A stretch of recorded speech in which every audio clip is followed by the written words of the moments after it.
Hello my friend, how you doing? Hope you're doing well. So because I got myself a gimbal Ronin RS3 and my dream microphone Sennheiser MK416, I decided to take this CANON C100 Mark II in the challenge, trying to see how much all these things can perform together. So I decided to shoot a short film pretty soon. You'll be able to see it here on YouTube. But I almost gave up to do this short film. As usual, no matter how small the production is, they have challenges, always. I have an amazing microphone that I was so happy to have and to test in this production. But as you know, you cannot just use microphone without boom pole, without a blimp, without dead cut to make your production more efficient, to have amazing sound, to make things move smooth, even if, yes, the microphone is the one that does the job. So the other day I was in the city and I went in the shop and I bought these things, but I was with kids and they promised me that, you don't need to take them, we can deliver it for you the next day. I was like, hallelujah.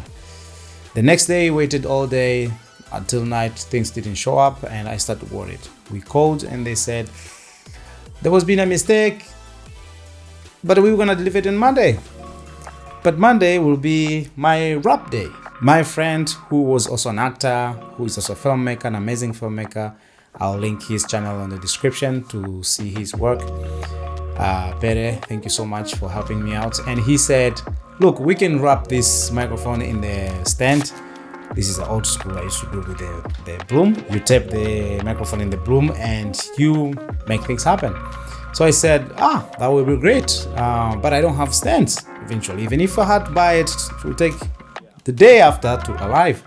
So yeah, he came with a very little nice stand, portable. We mounted the microphone and was able to shoot it. Man, these little things you can never expect. I was like, I should have just carried the things in myself. Man, really? As you may know already, putting the C100 Mark II on the Ronin is not an easy task. So a friend of mine was kind enough to borrow me her camera, the Sony A7R3. It's very tiny, very portable. For the gimbal, it's nothing. It's balanced properly. The idea for me was to get my balancing correctly and to understand how the gimbal works and all the movement. So when I stripped down the CANON C100 Mark II and put it on the gimbal, I can try pretty much like to maneuver and work with it, with its limitation to get the shots that I want. Eventually, I think everything went well. You'll tell me when you watch the video. Apart from the reason that I mentioned that pushed me to make this short film is when I was premiering my movie, those days I met an amazing actress who also speaks English, since I'm still struggling with my Spanish. So, and she has an amazing energy, she has a fire, like she was saying, like, let's go, let's do whatever you want, we can shoot anything. And she's very talented, she's still in school, she's studying acting. And for me, it was like a very good combination. And of course, it's been a while since I've been on set, 1 year already since I shot my feature film. I remember, I think I finished to shoot in July last year. So it's been a long time. And the energy that she passed to me was like, whoa, she got my beast mode on. And I love being on set, I love filming, and I love good dialogue, I love good audio in the movie, I love movements. All these things was like very huge inspiration for me. And so thank you so much, Paula, for pushing this, and you're amazing. The short film is very short, just 5 minutes. I don't know if that's a short. I think it's a long shot, I don't know. With just 2 actors. Another actor is my friend who helped me also in the production, Pere. Thank you so much again and again. I cannot stop thanking you guys. So this little short film was more of like an experiment for all of us. The actress, she told me that she never did a dialogue scene before. So it was her first time being on camera doing a dialogue scene. And as to my friend who is also a filmmaker, I pushed him so hard to be an actor. He didn't want it, and eventually he said, okay man, f you, I'm gonna do it. But he was amazing and he did it. And as for me also, I had my own limitations. I never had a gimbal before. I never touched a gimbal before except in the shop when I look at them and admiring them.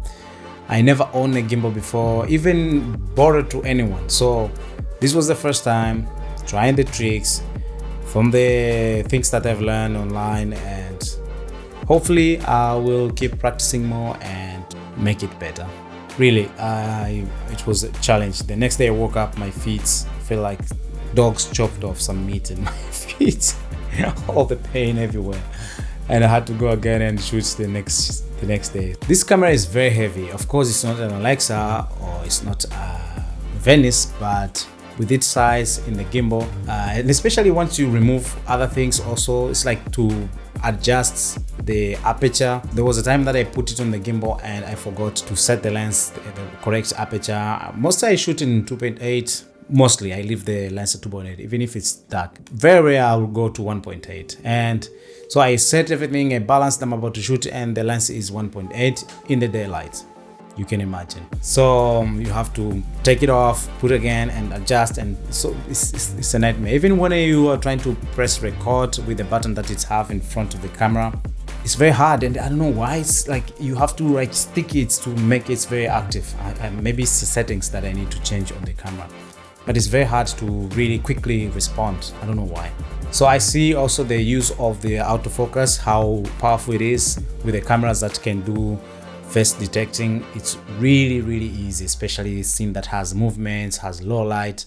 So with this camera, as you know, the subject has to be in front of the camera, especially if you're running, if you are walking, you've lost the focus. So it's challenging. I cannot say how much I was frustrated with the focus or waited, hold the shot until you have it and you have to lock it. And this little short film I was doing has a lot of movement. Really, I admire people that has Sonys. So sometimes I have shot with handhelds.